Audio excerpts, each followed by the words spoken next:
Welcome, friends, to another episode where I review fountain pens.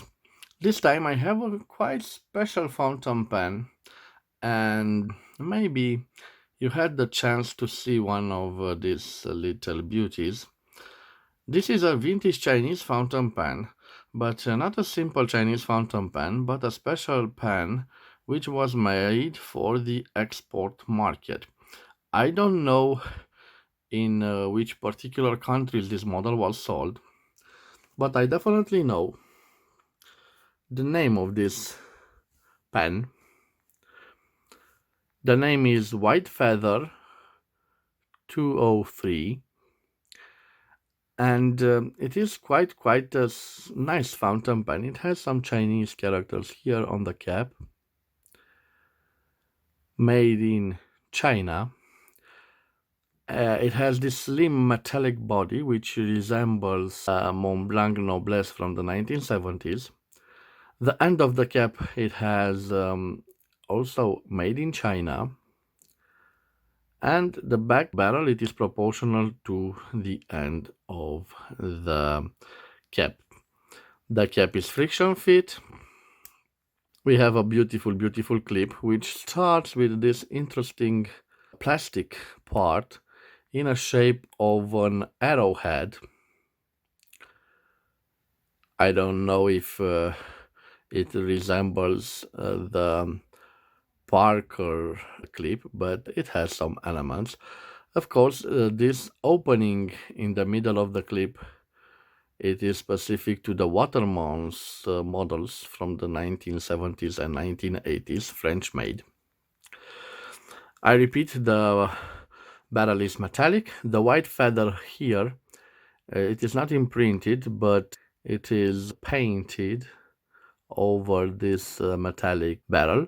It appears that it is quite a qualitative paint because it lasted from the 1970s till now.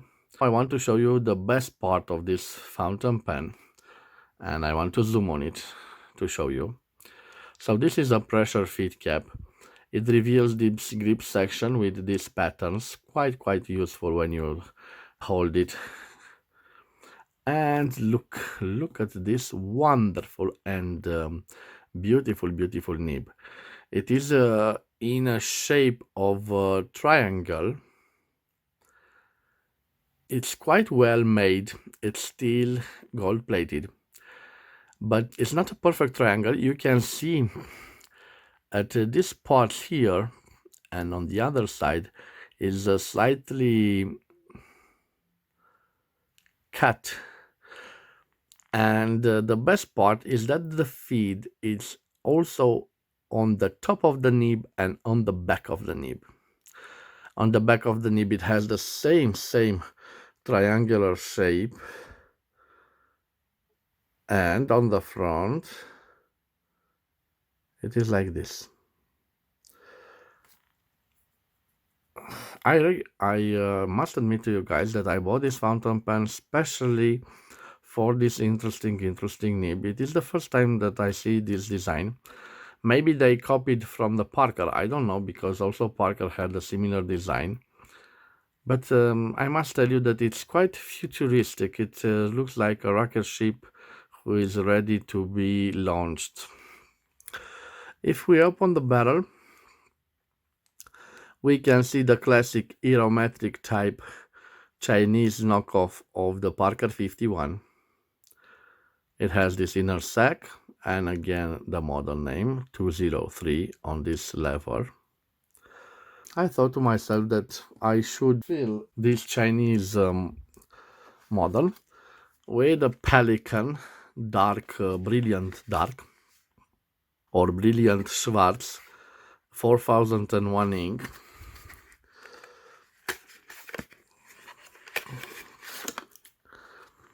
I'm not so sure that the sac or the filling mechanism still works. So it's quite simple, guys, and I want to zoom out to show you. You simply push on this rod. Let me show you. So push on it.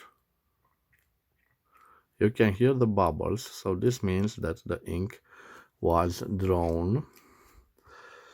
Let me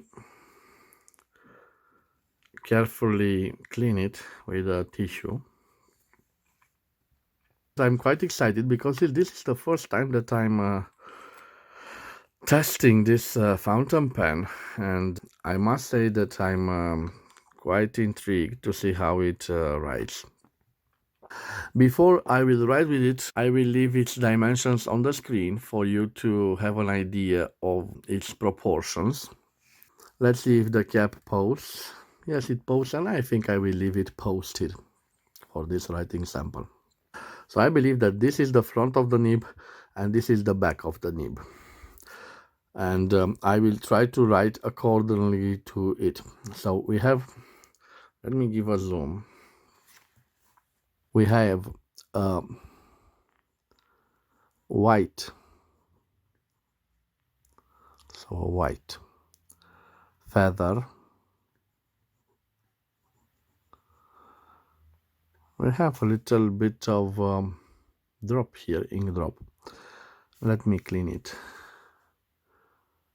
Okay. Okay, so we have a white feather 203 model. This is made in China. Made in China. I believe that this is a model from the 1970s, and this was an export model. Export model. And why do I say that? Because we have here white feather, we have here made in China, and again here made in China.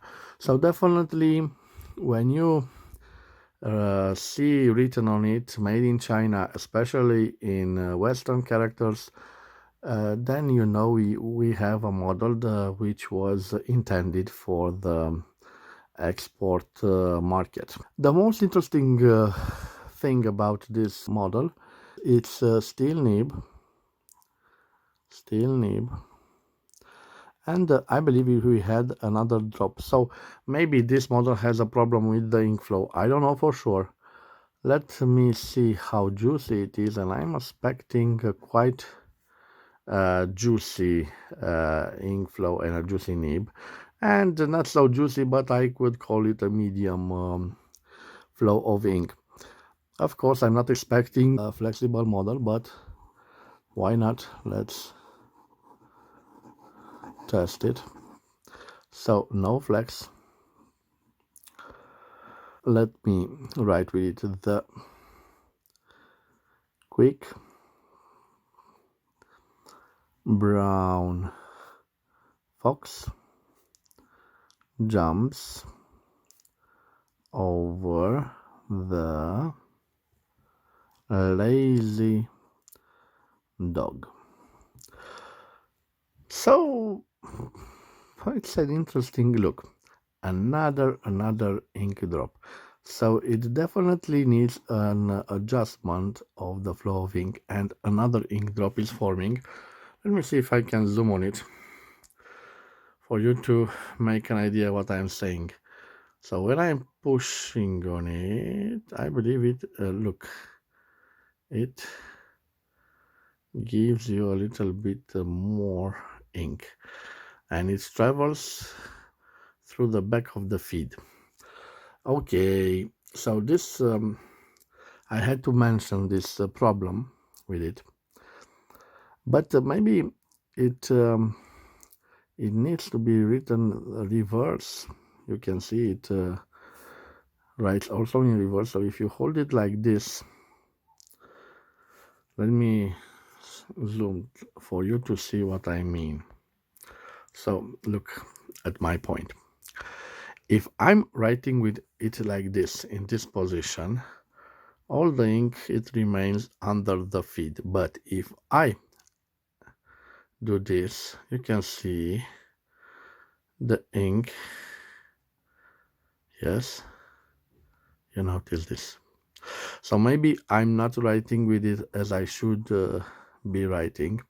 I don't know, but definitely a nice design fit made by the Chinese. I don't know how popular this model is was on the export markets, but I paid for it only 10 euros or 12 American dollars, so quite a decent price for this vintage Chinese beauty. And the main reason I bought it was the design of this feed and the nib. It is quite wonderful. Thank you guys for your time. I hope you've enjoyed this review of this vintage Chinese model export model fountain pen, the White Feather 203. If you've enjoyed this, please subscribe to my channel to support my activity. As always, I wish you to